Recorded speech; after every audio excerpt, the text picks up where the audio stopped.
smell and behavior. Thanks. Hi, so like you just said, I'm a fifth-year PhD student, so I'm at the point where I'm so lost in everything I do that I don't really know what goes on, but it's exciting, and the reason it's exciting is I work with microscopic worms. Yeah, go ahead. Why is that exciting? It's not, but it is.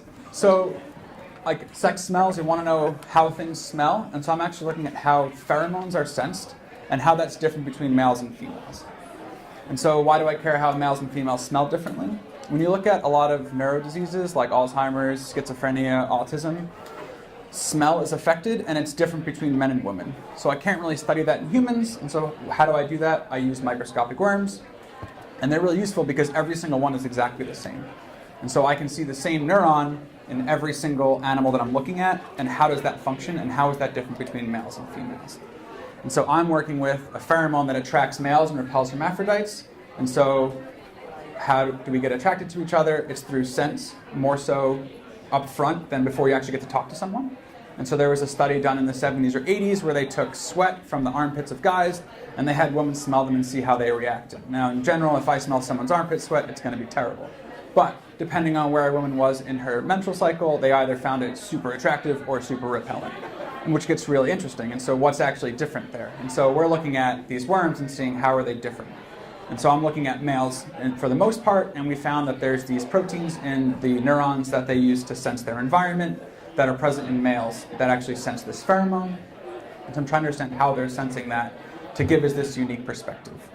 But where it gets interesting is that downstream of that, and so there's this huge circuit of neurons that I can't study in a human brain because it's so complex.